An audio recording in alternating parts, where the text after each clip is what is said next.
Hello, today we're making a beef broth. For this we need parsley stems, lovage, onions, leek, salt, celery, carrots, allspice, bay leaf, peppercorns and soup meat. First, we cut the vegetables. I washed them thoroughly and removed all the dirt. We can leave the peel on since it holds most of the flavor and adds great aroma.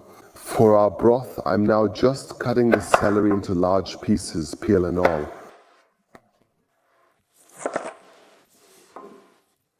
Since we'll be taking it out of the broth later anyway, it doesn't matter if it's cut evenly, just divide it into pieces.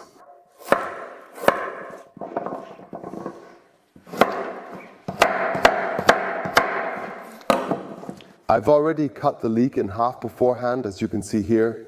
Just cut it in half once and washed it a bit in between, because sometimes there's a little dirt between the leaf ribs. And just rinse that out nicely and then simply cut it into rough pieces.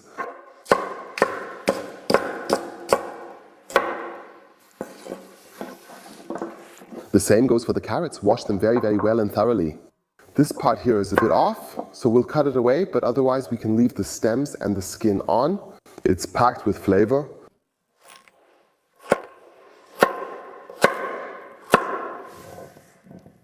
And then we'll halve the onions. You can just cut them in half crosswise, skin and all.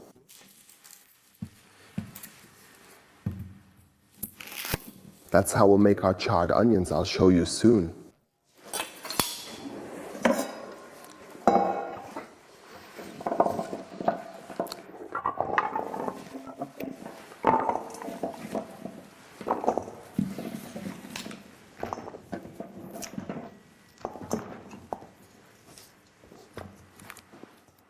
First we'll put some water on to boil, then we'll take some cold water.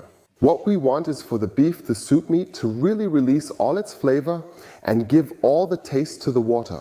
That's why we always start a broth with cold water when we just want to boil out the soup meat, because that's how we get the best flavor. Add all the ingredients to cold water and slowly bring it to a boil. This lets the vegetables and meat fully release their flavors.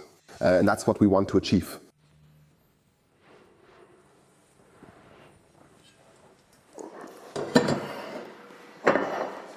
Then I'll also prepare the charred onions on the side. For that, I'll put a pan on the stove and get it really nice and hot.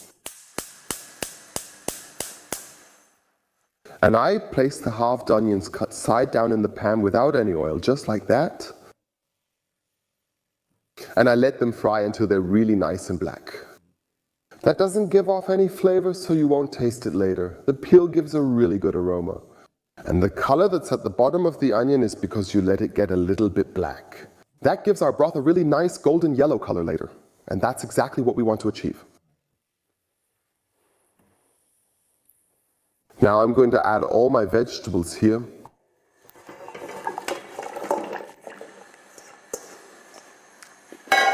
Then I add a bit of allspice. A bay leaf. A few peppercorns. And a little salt right away. Not too much, because depending on how much you reduce it later, you don't want the broth to get too salty. Just add a little bit of salt.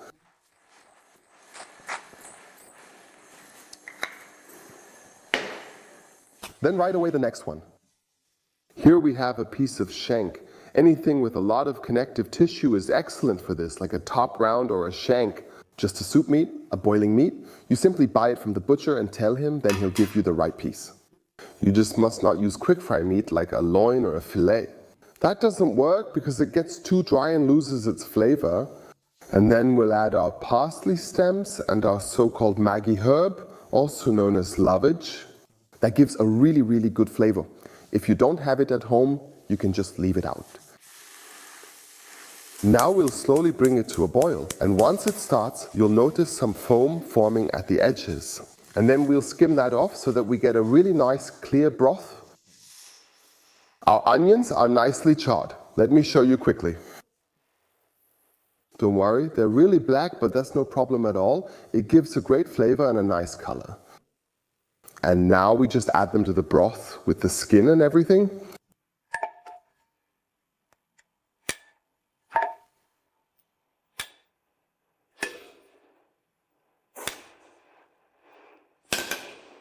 And now our broth needs to cook for about 2 hours until the meat is nicely cooked through.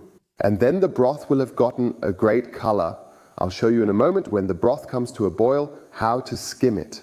We need a clear golden yellow broth. Now the broth has just come to a boil. And now you can see what I meant earlier. There's a gray foam that's formed, and this foam, it's important to skim it off now, doing so gently. Because if this boils back into the liquid will become cloudy, and we'll have a cloudy broth. And that's exactly what we want to avoid.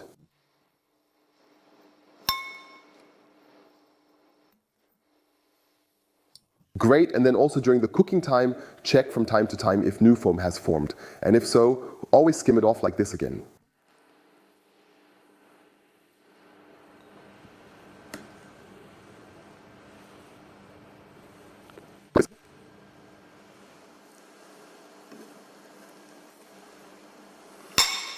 Now, as I mentioned, let it cook for about 2 hours until the meat is tender and the broth is flavorful.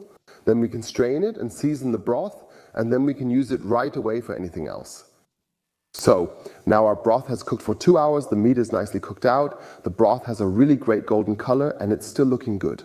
Sure, now we'll take the soup meat out of here.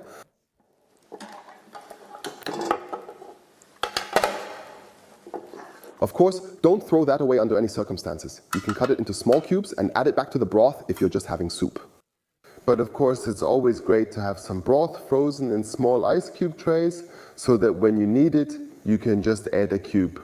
And then you get that wonderful flavor from the homemade broth, because that's just so much better than using a bouillon cube or something like that. Now we'll use a straining cloth. I have a very finely woven linen one here.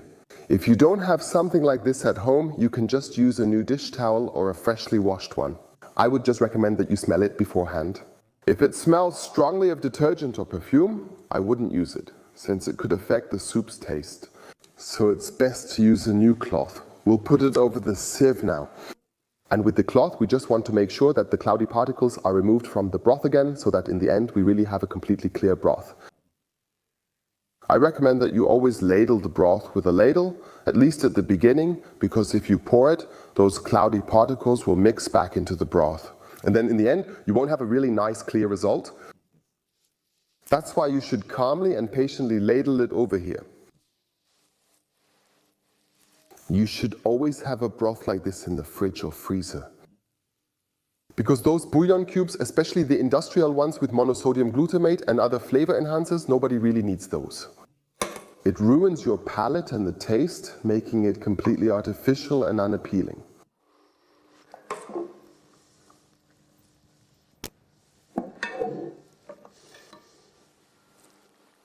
And really don't waste anything, strain the broth down to the very last drop. After all, there's a lot of money in it too, because we had to cook it for a long time, made a nice soup meat, so get every drop out of it. You can pour out the last sip now, it's fine. I would just make sure that the solids, like the cooked out vegetables, don't slide forward, otherwise it might splash.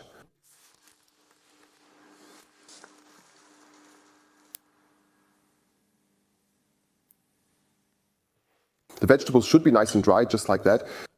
We can discard that now. It's cooked out and no longer tastes good since all the flavor is in our broth. Now we'll take this here. Whoops. Then press here slightly to make sure everything comes out.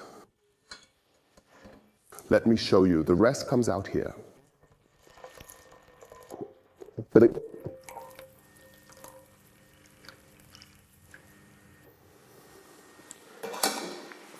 I have a glass here now. Let me just quickly show you how wonderfully clear our broth has become. So it's not cloudy at all and has a beautiful color. And this beautifully dark golden color comes from those charred onions, and they don't give off any flavor. So it doesn't taste burnt, it just tastes like an excellent, strong, wonderful broth. Enjoy it and use it for everything you cook. Sip your homemade broth and watch your guests be impressed. That's how you get a flavor you can't get with a bouillon cube. Have fun, bye.